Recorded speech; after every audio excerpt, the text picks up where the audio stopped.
दिनै मार्च दाननि 14 अक्ट'। बयनिसिमबो केके लाइभ कालेक्शन बड' निउसनिफ्राय अननाय सिबिनाय जासिहरग्रोनाय थाबाय। रायमना नेसनेल पार्क एरियानि अखिगुरि ओनसोलनि अनन्त बसुमतारीखौ थांनाय 11 अक्ट'आवहाय बि फेरेंगानि हाग्रामा बिफाननि एनजिअ'फ्रा गाज्रियै जखम खालामनायनि थाखाय बिथांनि बिमा आरो ओनसोलनि सुबुंफोरा गोबां दुखु मोननाय फोरमायदों।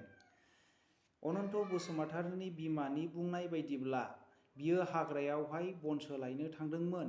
बिखौनो सिखारि आरो दंफां फालांगिरि खालामग्रा होननानै बि फेरेंगानि एनजिअ'फ्रा गाज्रि बुग्लिनानै गालांदों आरो गोबां जखम जानानै हस्पिटालाइज जानो गोनां जादों। बेखौ लानानै एरियानि मानसिफोरा दुखु मोननाय फोरमायदों।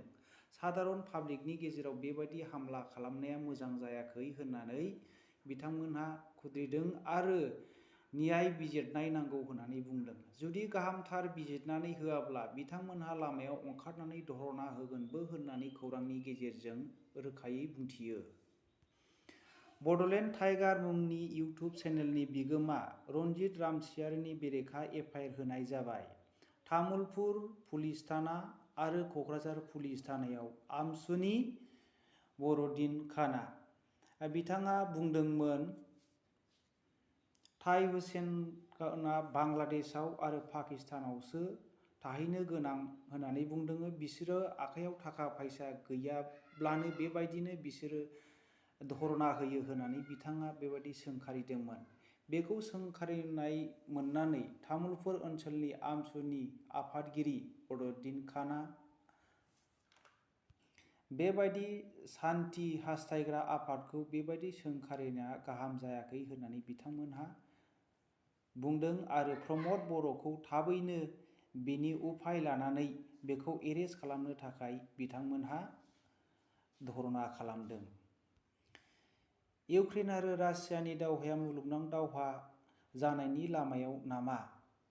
आमेरिकानखौ इराना गाग्लोबनायखौ जों मोनथिनो मोनोदि आमेरिकान मिलिटारि बेसआव रकेटजों बिथांमोनहा गाग्लोबहरदों। ब्रेन्ड रानार आमेरिकानि खौरांगिरिखौ इउक्रेनाव बुथारनाय जादों आरो बेजों लोगोसे 3 जखम खालामबावनाय जादों। चाइनायाबो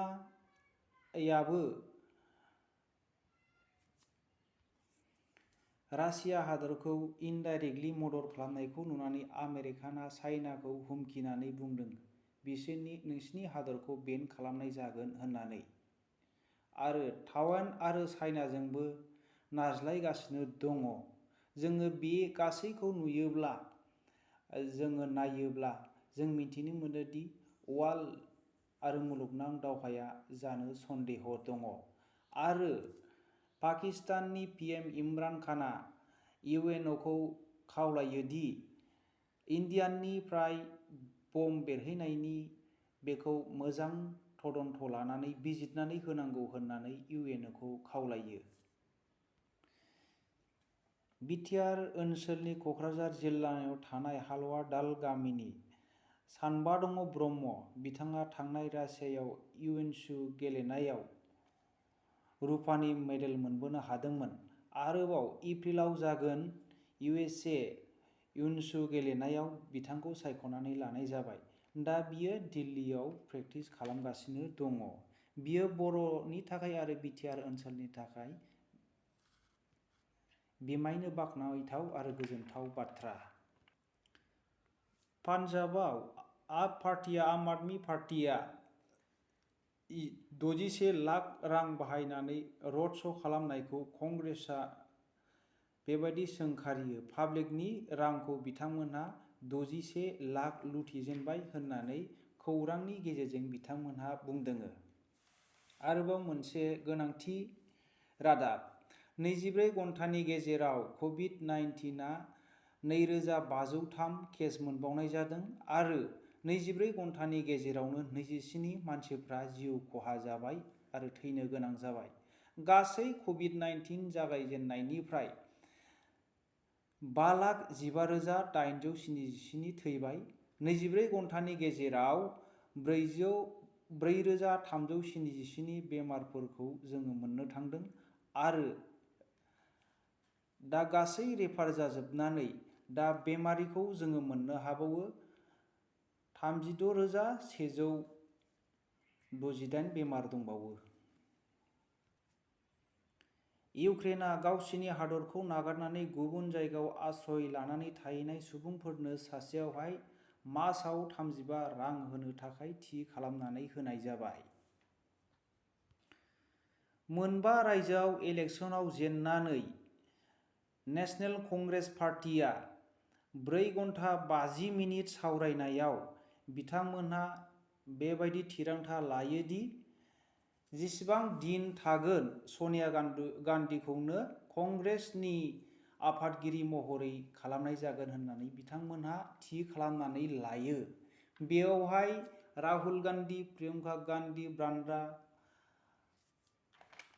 माल्लिकार्जुन राज्य सभानि मन्थ्रि आरो पि चिदम्बरमबो नुजाथियो आरो बेनि सायावनो बिथांमोनहा सनिया गान्धीनि सायावनो भरसा दं होननानै बिथांमोनहा थि खालामनानै लानाय जायो।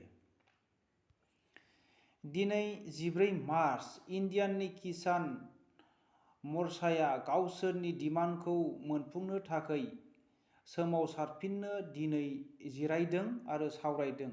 जुदि गोदानै दाजानाय सरकाराबो गावसिनि डिमान्डखौ होआब्ला जेसेबां दिनसिम गावसिनि डिमान्डआ जाफुङा बिथांमोना सोमावसारफिनगोन आरो धरना रेगुलार कन्टिनिउस खालामगोन होननानै बिथांमोनहा सुलुंनि गेजेरजों मिथिहोदों। दिनैनि रादाबा एसेनोसै। बयनिसिमबो गोजोन्थों। साबायखर।